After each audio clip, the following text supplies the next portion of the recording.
جائے گا شاد ہر ناکام ہو دم سخی کا تھام لو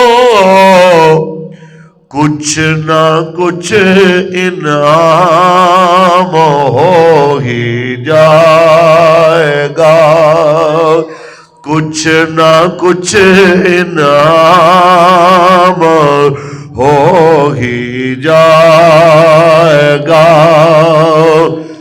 اور اے رضا ہر کام کا ایک وقت ہے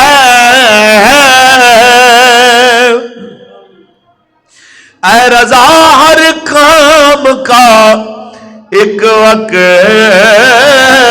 ہے دل کو بھی آرام ہو ہی جائے گا دل کو بھی آرام ہو ہی جائے گا۔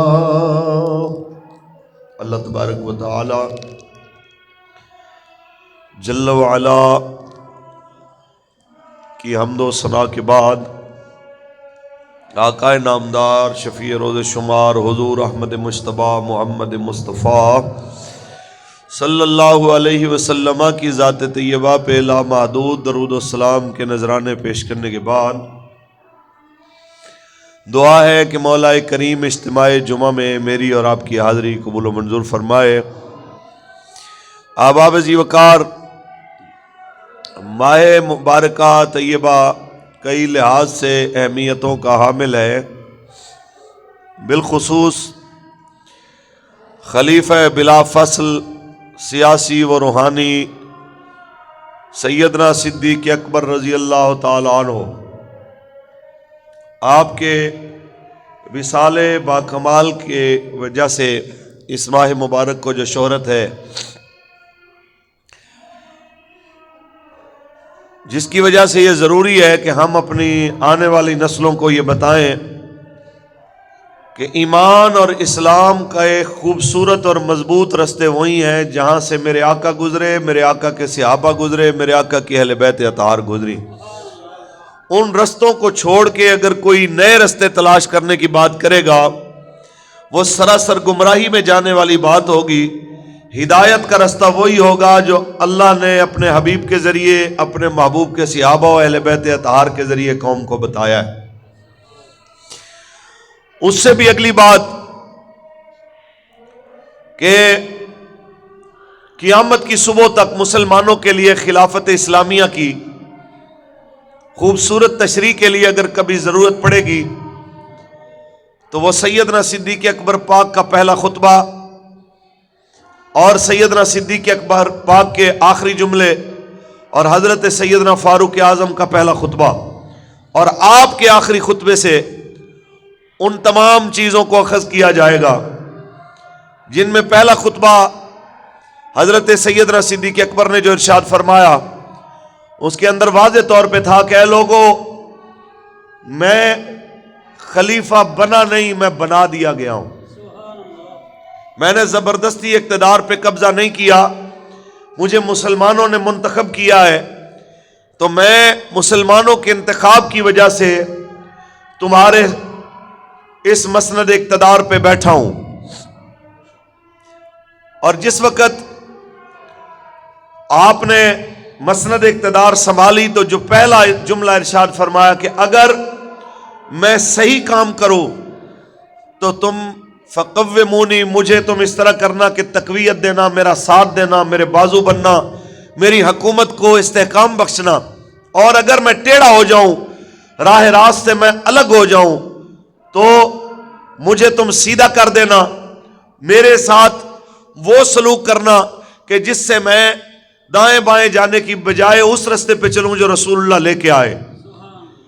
اب جب سیدنا صدیق اکبر نے یہ واضح فرما دیا کہ میری تابعداری تمہارے اوپر تب تک لازم ہے جب تک میں شریعت کے تابع رہوں، جب میں شریعت سے معاذ اللہ متصادم ہو جاؤں تو تمہاری ذمہ داری ہے کہ تم مجھے آ کے سیدھا کرو، یا پھر دوسرے لفظوں میں میری اتباع اور تابعداری تمہارے اوپر ضروری نہیں ہے۔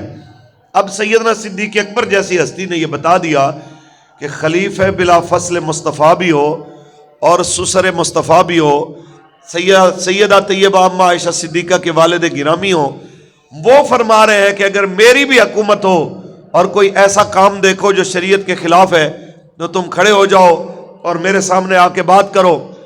تو آج 14 صدیوں بعد وہ لوگ جن کو نہ شریعت کا پتہ ہے، نہ دین کا پتہ ہے، نہ اسلام کا پتہ ہے، آج جب ان کی حرکت کے لیے ان کی کوئی ایسی نازیبہ حرکات کے اوپر ہم کوئی بات کرتے ہیں اور اس کے اوپر اپنی طرف سے انہیں نصیحت کرتے ہیں تو وہ کہتے ہیں کہ آپ قانون کو ہاتھ میں لیتے ہیں، آپ قانون کو نہیں مانتے۔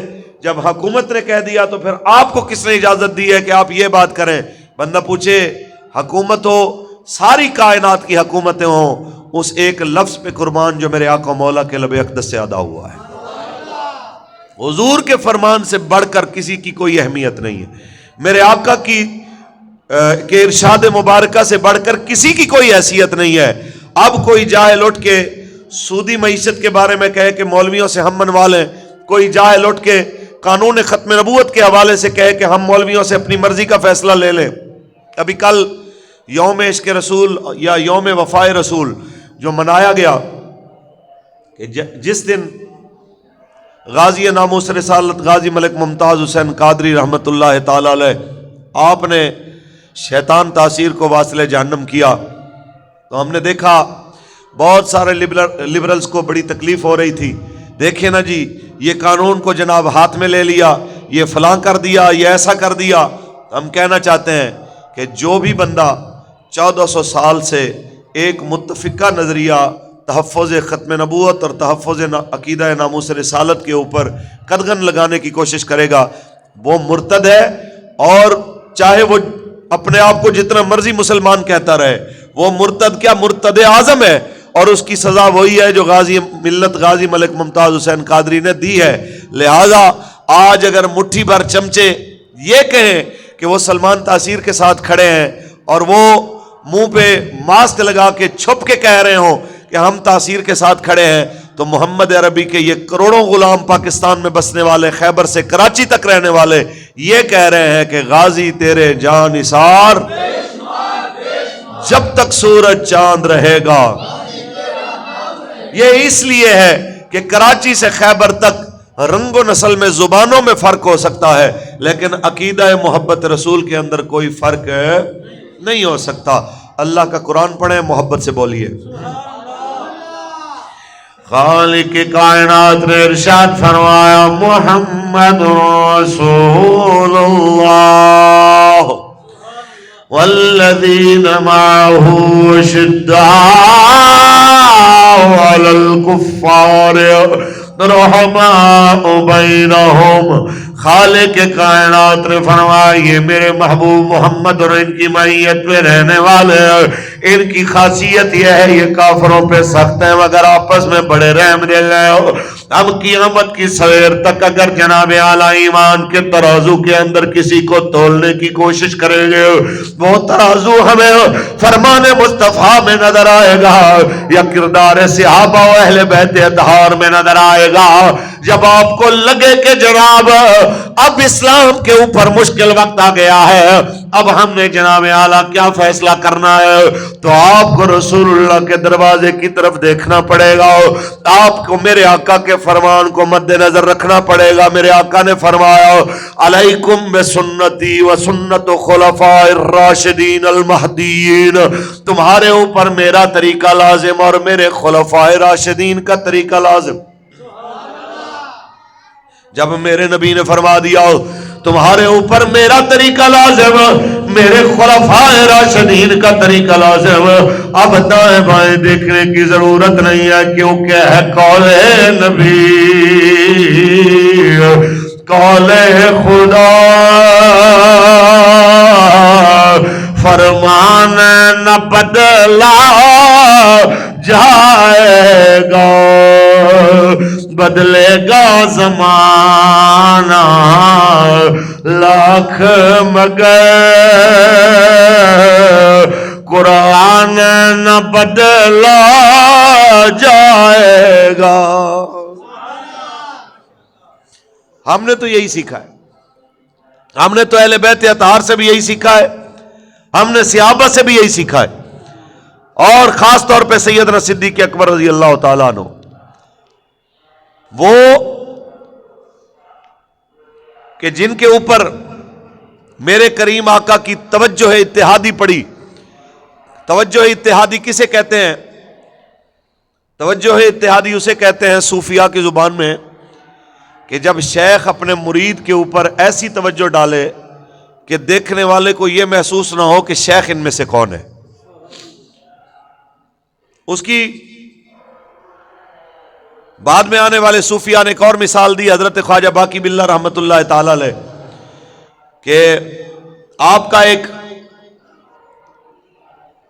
باورچی تھا, تندور پہ روٹیاں لگانے والا. جب کبھی کوئی مہمان آتا تو آرڈر دیتے کہ جناب اتنی روٹیاں لگا دو, 50-100 روٹیاں جناب. وہ روٹیاں لگاتے. ایک دن وہ آگے آپ بیٹھے ہوئے تھے حجرے میں اکیلے, آگے کہنے لگا حضرت جی ہر ایک کو آپ رنگ رہے ہیں, ہر ایک کو آپ فیض دے رہے ہیں, لیکن جب میں ساری زندگی یہاں پہ تندور پہ روٹیاں لگاتا رہوں گا, میرے لیے کوئی جناب یہاں پہ خیر کی بات نہیں ہے. تو آپ نے فرمایا کہ بتاؤ کیا چاہیے؟ کہنے لگا جی پھر مجھے اپنے جیسا بنا دے. آپ نے کہا بھائی یہ بڑا اوکھا کام ہے, بہتر ہے کہ اس سے مڑ جاؤ. کہتا نہیں جی مجھے اپنے جیسا بنا دے. آپ نے اس کو سینے سے لگایا. اس کو توجہ اتحادی, توجہ اتحادی ایسی کی کہ جناب جب باہر نکلے تو دیکھنے والے مرید پہچان نہیں سک رہے تھے کہ حضرت خواجہ باقی باللہ کون ہے اور وہ باورچی کون ہے. اس سے پہچانے گئے کہ خواجہ صاحب ہوش میں تھے اور وہ باورچی بالکل بے ہوش تھا. ظاہر ہے جسے اس مالک کا عشق مل جائے اسے ہوش پھر رہتا کہاں پہ. تو صوفی کی کیا پہچان؟ بابا جی فرماتے تھے اصل صوفی کی پہچان یہ ہے جو بڑے سے بڑے اگر اس کے اوپر انوار و تجلیات بھی ہوں تو بھی اس کی کیفیت میں کوئی فرق نہ آئے. قبلہ امیر المجاہدین فرمایا کرتے تھے آج کسی کا تکا لگ جائے تو وہ کرامتیں جھاڑ رہا ہوتا ہے, اس کے مرید آگے چیلے چمچے برانچیں بنائی ہوتی ہیں کہ ساڈے پیر نے دعا کی تھی فلانے دا ویزا لگ گیا, ساڈے پیر نے دعا کی تھی فلانے دیا نچھا رک گئیاں, ساڈے پیر نے دم کیتا جی فلانے دا تاپ لے گیا. بھائی یہ کیا بات ہوئی؟ ہمارے اکابرین نے تو یہ دکھایا کہ جناب خواجہ باقی باللہ رحمت اللہ تعالی علیہ نقشبندیوں کے اتنے بڑے امام, آپ نے جب اس پہ توجہ کی تو اس کے بعد بھی وہ کیفیات جو قلب کے اوپر تھیں پھر بھی ہوش میں ہی رہے. البتہ وہ تندور والا ان انوار و تجلیات کا تاب نہ لا سکا تو 2-3 دن میں وہ بیچارہ فوت ہو گیا. اللہ تعالیٰ ان کے درجات بلند فرمائے. تو سیم اسی طرح یہ تو ایک سمجھانے کے لیے واقعہ تھا. جب 3 دن اور 3 راتیں غار ثور میں میرے آقا و مولا کے ساتھ سیدنا صدیق اکبر رہے تو وہ توجہ اتحادی کی برکات تھیں کہ جب مدینہ طیبہ میں سیدنا صدیق اکبر تشریف لائے تو مدینے والوں کو ہچکچاہٹ ہونے لگی کہ جناب رسول اللہ ان میں سے کون ہے. جب سیدنا صدیق اکبر نے دیکھا کہ یہ ہچکچاہٹ کا شکار ہیں تو وہ چادر لے کے رسول اللہ کے اوپر سایہ کر کے یوں کھڑے ہو گئے تاکہ پتہ چلے آقا یہ ہے, میں تو غلام ساتھ آیا. تو وہ سیدنا صدیق اکبر جنہوں نے یہ پورا سفر مکہ شریف سے لے کے مدینے تک اس انداز میں کیا ہو, کبھی دائیں بھاگ کے کبھی بائیں, کبھی آگے کبھی پیچھے, اور میرے آقا پوچھیں کہ صدیق کیا ہوا؟ کہا یا رسول اللہ جب میں دائیں جاتا ہوں مجھے خیال آتا ہے کہیں بائیں سے آپ پہ کوئی حملہ آور نہ ہو جائے, جب میں ادھر جاتا ہوں پھر مجھے خیال آتا ہے کوئی آگے سے کوئی پیچھے سے کسی طرف سے آپ کے اوپر کوئی حملہ آور نہ ہو جائے. اس انداز سے غلامیاں کرتے, اس انداز سے خدمت کرتے سیدنا صدیق اکبر مدینہ طیبہ میں پہنچے. آپ سے ہمارا ایک سوال ہے یار, ہجرت کرتے ہوئے بھی سارا مال رسول اللہ کے نام پہ لٹانے والا ہو, وہ بندہ جو تبوک کے موقع پہ بھی سارا مال جھاڑو دے کے حضور کے قدموں میں آ کے رکھنے والا ہو, وہ بندہ جو ہجرت کی رات میرے آقا کی خاطر موذی جانوروں سے ڈنگ بھی کھانے والا ہو, آپ اس کو کہیں جوانی میں تو اس کو دولت کی حرص پیدا نہیں ہوئی, لیکن جناب رسول اللہ کے جانے کے بعد جناب ان کو باغ کی ضرورت پڑ گئی, ان کو فلاں چیز کی ضرورت پڑ گئی, ایسی بات کرنے والوں کو شرم آنی چاہیے. ہم اتنا جانتے ہیں جنہوں نے جان میرے آقا پہ قربان کر دی ہے ان کے لیے مال کی کیا حیثیت. مال تو بعد میں آتا ہے, سب سے پہلے جان ہوتی ہے. آپ دیکھتے نہیں کہ بندے جب لوٹے جاتے ہیں, کوئی ڈاکو آ جائے تو وہ کہتا ہے کہ ہاں بھی جو کچھ ہے کٹ دے, نہیں تو مار دیں گے. تو بندہ مال دے دیتا ہے, جان نہیں دیتا. وہ کہتا ہے بھی جان ہے تو پھر مال کما لیں گے, کوئی بات نہیں. لیکن یہ ہے کہ بھائی مال دے دیتا ہے. جس نے مال دے دیا, جان حتیٰ کہ ڈنگ لگ رہے ہیں پھر بھی وہ استقامت سے بیٹھا ہے. لم یتحرک, اپنے بدن کو جناب حرکت بھی نہیں دے رہا, کسی صورت میں کپ کپاہٹ کا شکار بھی نہیں ہے کہ حضور کی نیند میں خلل نہ آ جائے. اس کے بارے میں کوئی اس طرح کی بک بک کرے, اس کو ہم کیا کہیں.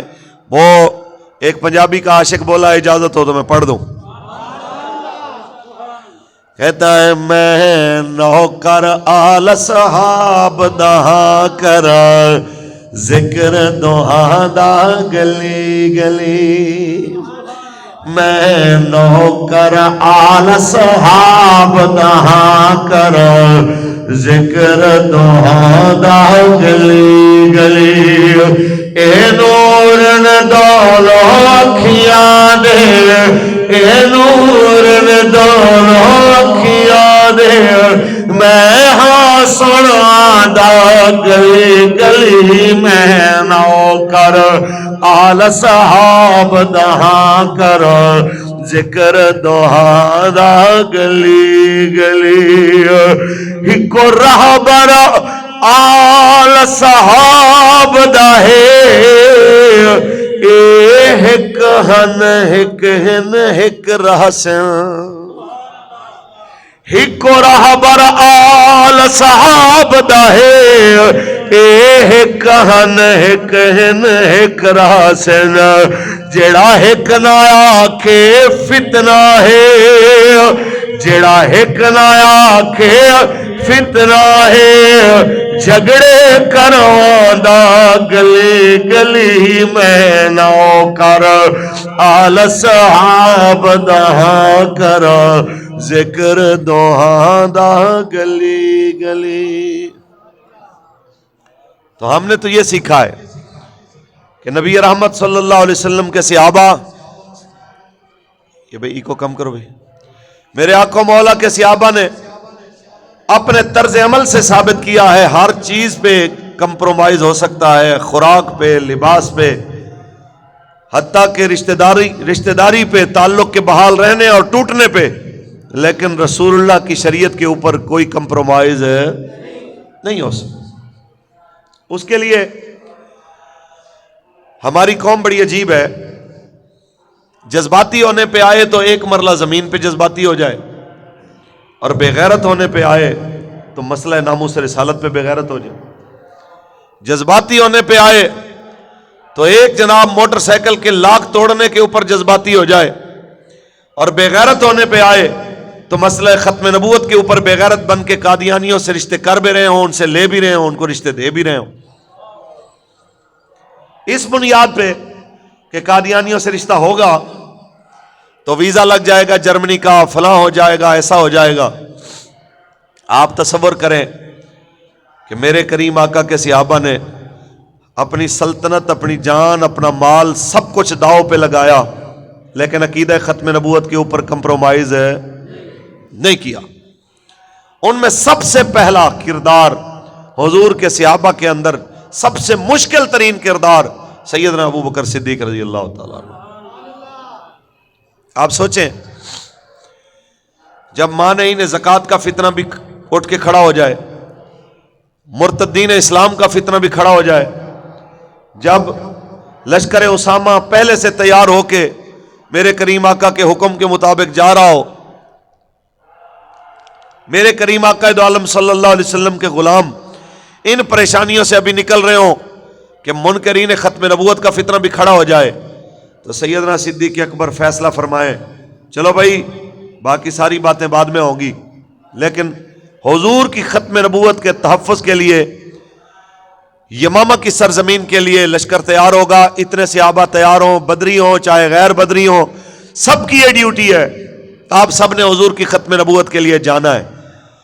اور بابا جی اس کی تشریح کیا کرتے تھے, قبلہ امیر المجاہدین, آپ فرمایا کرتے تھے کہ حضرت ابو بکر صدیق نے اپنا بنایا ہوا قانون خود توڑا، ریاست کا بنا ہوا قانون خود آپ نے توڑا۔ قانون کیا بنایا کہ آج کے بعد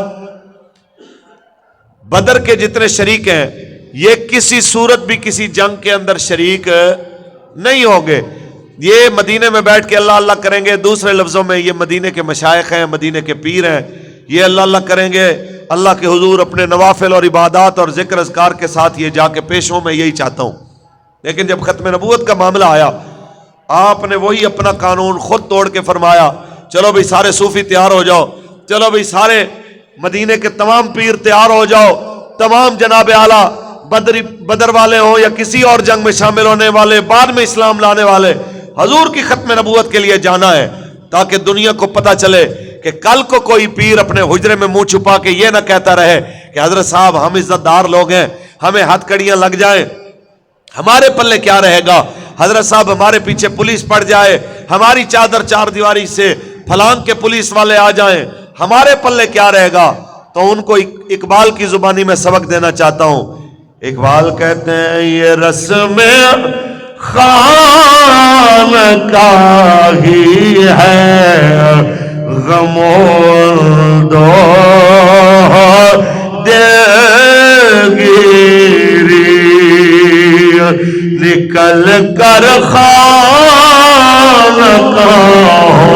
سے ادا کر رسم شبیری، نکل کر خانقاہوں سے ادا کر رسم شبیری۔ تصور تو کیجئے جناب اعلیٰ، جس وقت جناب ایسے فتنے کھڑے ہو جائے کہ ڈھائی نبی جھوٹے ووٹ کے کھڑے ہو جائے، دو مرد اور ایک عورت اٹھ کے جناب دعویٰ شروع کر دیں کہ وہ بھی نبوت کے دعوے دار ہیں، ایسے موقع پہ سیدنا صدیق اکبر میدان عمل کے اندر اپنی ساری حکومت کو خطرات کے اندر ڈال کے قوم کو اپنے عمل سے یہ بتایا، اعلیٰ حضرت کی زبانی اگر ترجمہ کرے کروں تیرے نام پہ جان فدا، نہ بس ایک جان دو جہاں فدا، دو جہاں سے بھی نہیں جی بھرا، دو جہاں سے بھی نہیں جی بھرا، کرو کیا کرو جہاں نہیں، کرو تیرے نام پہ جان فدا، تاجدار ختم نبوت۔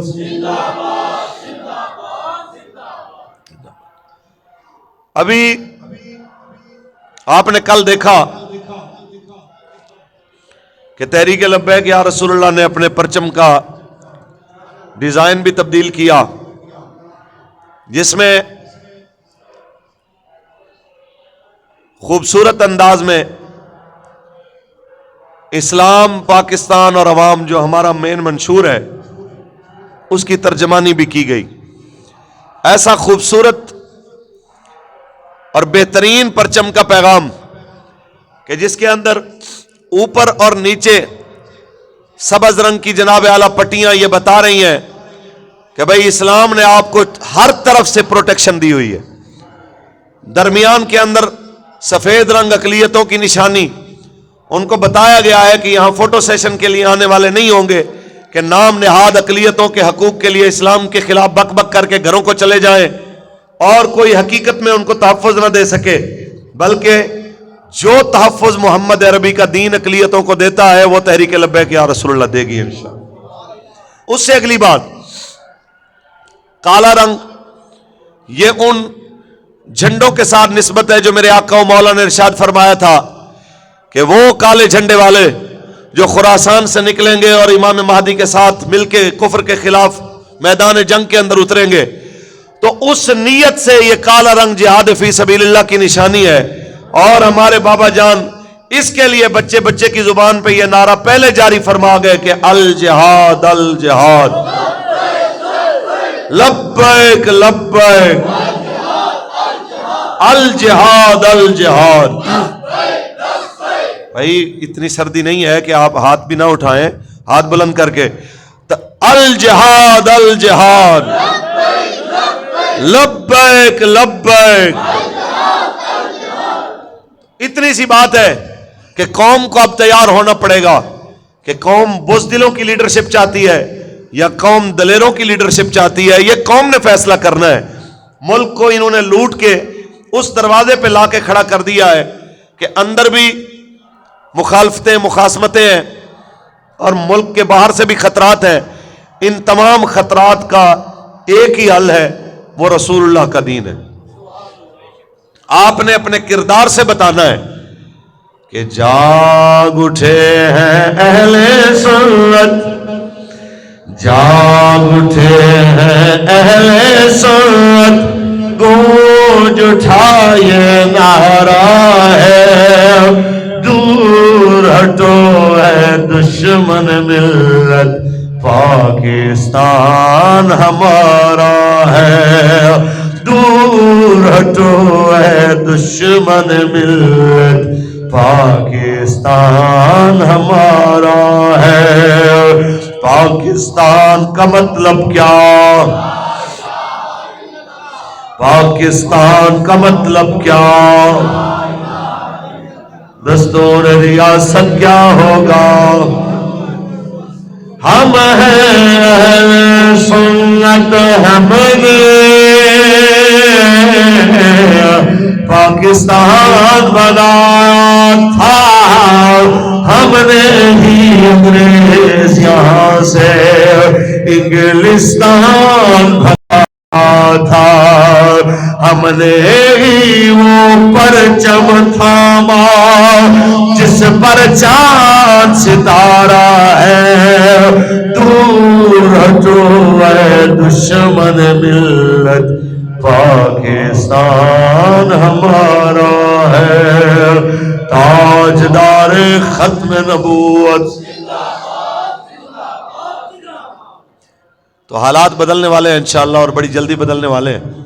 آپ کی ذمہ داری ہے, آپ سارے حضرات اس کام کو اپنا ذاتی کام سمجھتے ہوئے روزانہ کم از کم 4 سے 5 گھنٹے تحریک کے لیے ضرور دیں, تاکہ لوگوں تک پیغام پہنچے کہ بھائی اب سستی کا وقت نہیں ہے, اب حضور کے دین کو تخت پہ لانے کا وقت آ گیا ہے. انشاءاللہ آپ نے اپنے رویے سے ثابت کرنا ہے کہ نبی رحمت صلی اللہ علیہ وسلم کے دین کی آبیاری کا وقت آ گیا ہے. مالک آپ کی اور میری حاضری کو اپنے فضل سے قبول فرمائے. تو اگلا جمعہ انشاءاللہ کوشش کریں گے کہ 12:40 پہ 45 پہ بیان شروع ہو اور 1:30 بجے انشاءاللہ جماعت ہوگی. وجہ یہ ہے ہمارے چونکہ ہمسائے ہیں تو ہم یہ مناسب نہیں سمجھتے کہ بھئی ہم انہیں کوئی پریشانی کا جو ہے وہ شکار کریں یا انہیں لگے کہ ہم ان کو ہراساں کر رہے ہیں. اگر انہیں لگتا ہے کہ ایک ہی ٹائم جمعے کا ہے یا ہم نے اپنا ٹائم چینج نہیں کرنا تو بسم اللہ, وہ ہمارے بھائی ہیں, ہمارے بچے ہیں, کوئی مسئلہ نہیں. ہم اپنا ٹائم تبدیل کر رہے ہیں. اگلے جمعے کو انشاءاللہ جماعت نماز جمعۃ المبارک کی 1:30 بجے ہوگی اور 12:40 سے 12:45 کے درمیان انشاءاللہ بیان شروع ہوگا. والسلام علیکم ورحمۃ اللہ. سنتے پڑھ لیجئے پھر.